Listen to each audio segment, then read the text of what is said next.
I have to convey 20 things today to you, all of you. Fundamentally, these 20 things are the essence of the understandings about universe, the whole 11 dimensions. Before that, few things. How many of you yesterday felt almost you are not able to catch, suddenly somewhere it clicks and the whole understanding comes inside? Yes. Catch. That is what actually is initiation. It is like a forcibly opening your logic. It is called Karukidai Nigandu in the terminology of the Siddhas, which is Prakrit language, which is, it is not Sanskrit or Tamil, which is, the Prakrit is mother for Sanskrit and Tamil both. Listen. Mahadeva, place is Damaru. The right side Damaru, when the Rudraksha hit the right side, came out Sanskrit. Left side came out Tamil. The Rudraksha, what it received is Prakrit. It is, in the Prakrit language, there is a term called Karukidai Nigandu. Nigandu means a thought current. That's why dictionary is called Nigandu in Sanskrit and many languages. Dictionaries are called Nigandu. Thought current. Karukidai Nigandu, impregnating you with a thought current. Making your system grasp an understanding to your cognition level, not just intellect. So what I am talking is not satsang, it's not some lecture, it's not some discourse. Actually, even if somebody who is not here, see, if you are here and heard and you watch this satsang, this session again and again, you will understand more and more things. The person who is not here, if he watches this video, will go crazy. Because what I am talking is not at all as per the definition of the great orators. Actually, I don't know how many of you are understanding. I am not even talking coherent. How many of you are catching it? I am not even taking you from one logic to another. I am not even talking very coherently. I am just throwing 4 or 5 ideas, but fifth idea I am giving suddenly puts the whole zigzag puzzle together.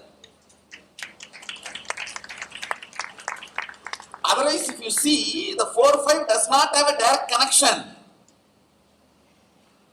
Fifth or sixth one I am introducing is suddenly connecting the whole thing.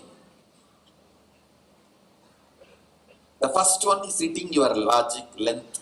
Second one is your breadth. Third one is depth. All three has no cohesive connection till the time and space awakens in you. So when I hit the time and space dimension of you, then suddenly you feel the whole zigzag puzzle is falling in place. Life is continuous rhythm or rhythmic continuum. There is no break even by death or old age or sickness or by smritinasa. Listen to this word.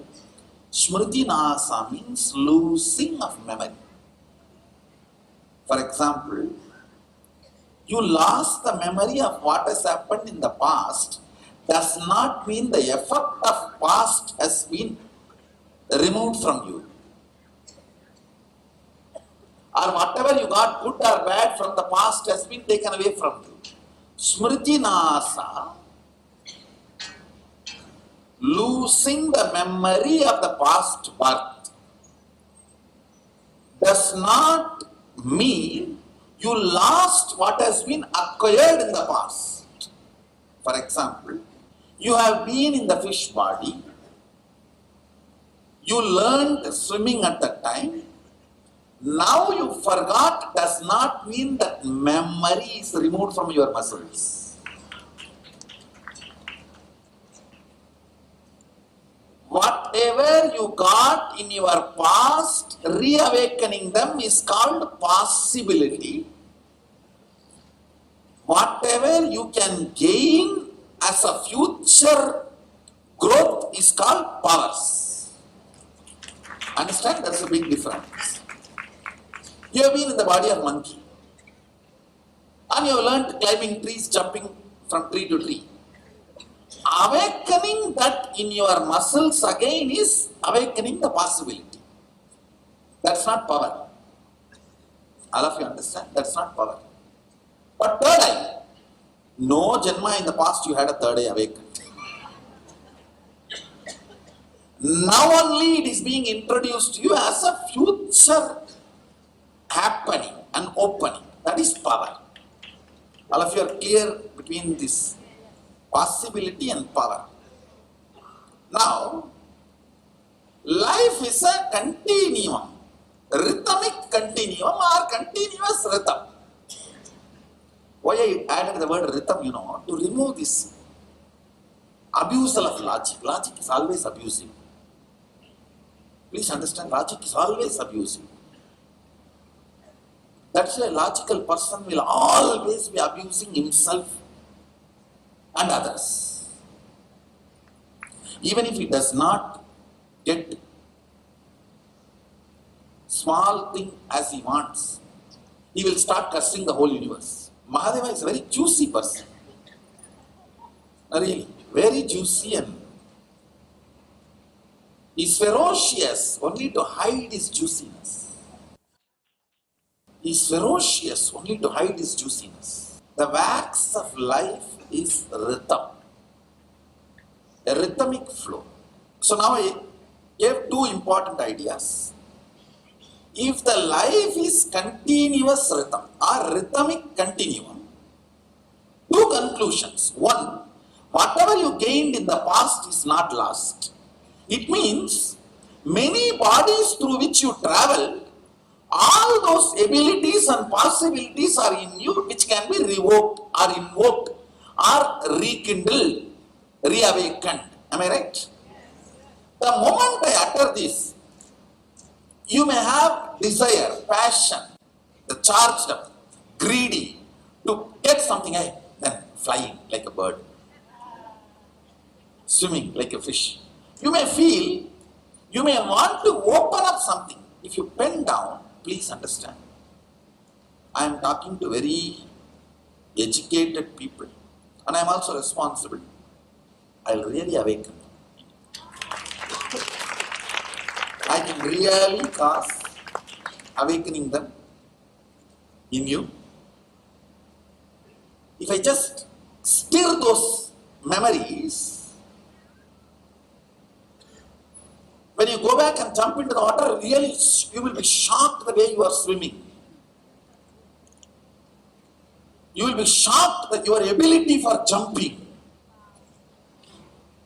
When you climb on the Malakama, you will be shocked the way your body is flexible. Suddenly, the idea you have about your possibilities and capabilities will just shoot up. Just bend down. Understand, life is continuous rhythmic continuum. And it is not even spirituality. Now what I am talking is not even a spirituality. Already, even if you jump like a monkey and fly like a fish and swim like a fish and fly like a bird, you are not going to be enlightened. It is only to make your life much better. Means like a more sweeter, more entertaining. You can tease others. See, what can I do? Just for that. Just for that you can play. It's not enlightenment. But always these possibilities are like a sweet goody, the candy. Please understand, almost all the animals you know, you crossed their biomemory. You may not have physically lived as all those animals, but which is almost equivalent to grasping, only then you move to the next. For example, you are in the fish body. The moment you see the tortoise body and grasp the best things of the tortoise as a fish, next time when you die and you are given a chance to assume the new body, you pick up all your best fantasies and design your body. And you decide, come on, let me be the best tortoise I can imagine. Your imaginations and visualizations are very important for awakening your biomemory. That is why in Hinduism, all these flying gods, too many imaginary concepts. The imaginary deities and gods, the vahanas, vehicles, see this elephant with the 3 head and 12 trunk, 12 tusk, am I right? 3 trunk and 12 tusk. These are all to infuse the charging up into your imagination, because your imagination is considered as experience when you don't have the body. Listen carefully. Listen, I'm going to tell you an important truth. All the good, bad you did for the sake of food, the moment the fire in your stomach goes out, that karma doesn't follow you, it dies. For example, you cheated somebody for food, that karma does not come. The moment the fire in the stomach is dead, means the moment you leave the body, the fire in the stomach is dead, the karma doesn't come with you anymore. Listen, this next statement is the real statement for many people. When your lust fire settles down, everything you have done, karma, for satisfying the lust power, those karmas doesn't come with you. They are left here. Listen carefully. Now, I am not encouraging memorizing.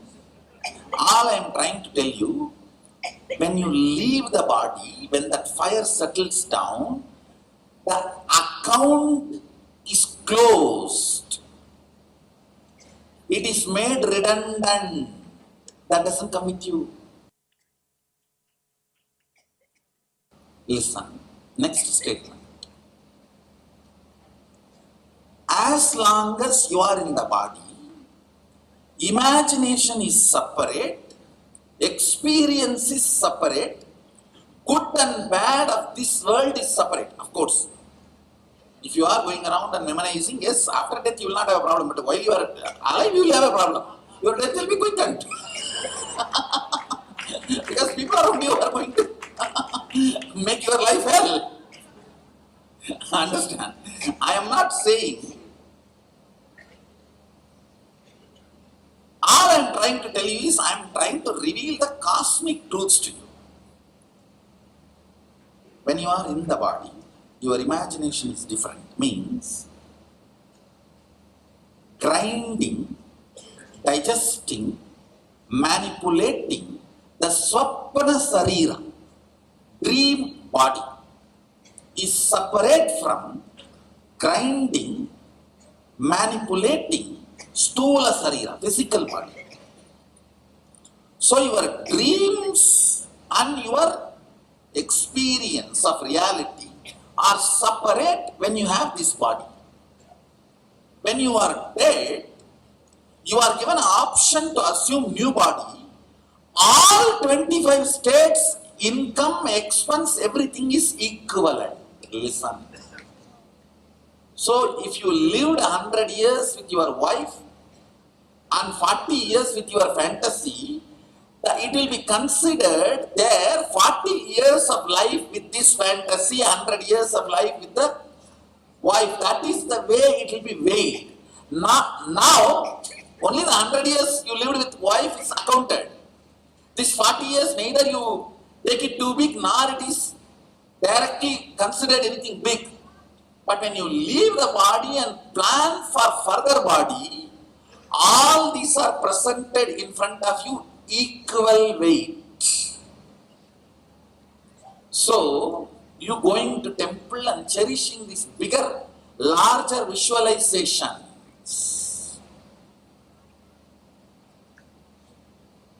My Guru, Vibhudananda Puri, she told me once, she will insist, my grandfather, that he carries me every day to temple and shows me the whole temple. Oh God, Tirunamali temple is too beautiful and too big.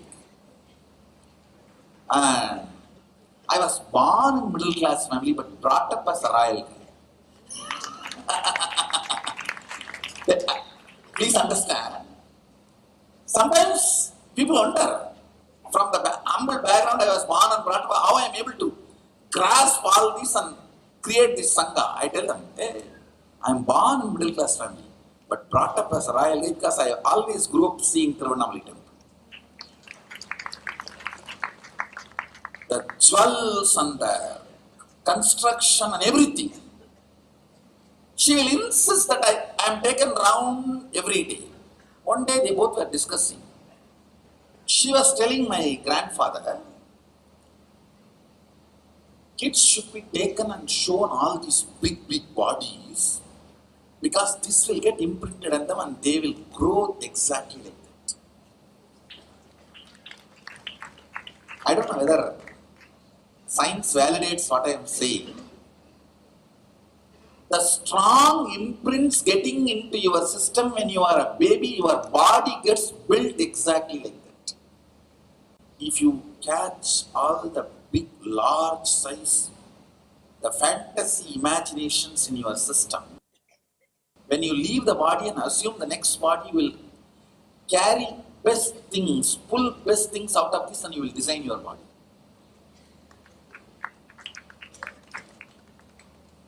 That is why so much of visualization and fantasies in Hindu tradition, that glorification. All this looks like a Harry Potter story.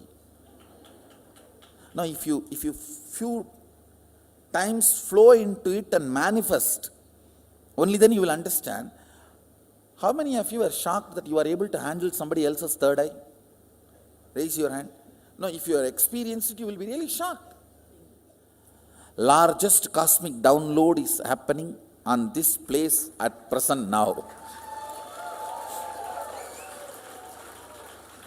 Actually, you guys don't know that even now, we are the largest gang on the planet Earth claiming extraordinary powers. Forget about proving, even claiming we are the largest gang. Nobody else is even claiming. No competition. We are the largest number of people, group living, claiming the possibility of the superpowers. Others don't even have a guts to claim. Forget about proving. We have at least guts to put the blindfold and play with it. The possibilities you had means almost all janmas you have gone through. Pullagi, Pudai, Puduvai, Maramagi, Palvirugamagi, Paravayai, Bambagi, Kallai, Manidarai, Peyai, Kanangalai, Vallasuraragi, Munivarai, Tevarai, Sella, Nitra, Ittavara, Sangamatul, Yella Pirappum Berandelaitien Emberuman. The Manikavasar, a great saint, is using two words. Tavaram Jangamam means moving, non-moving, in both. In both, I have seen almost all possibilities. Janma means not birth, possibility. Janana means birth, Janma means possibility.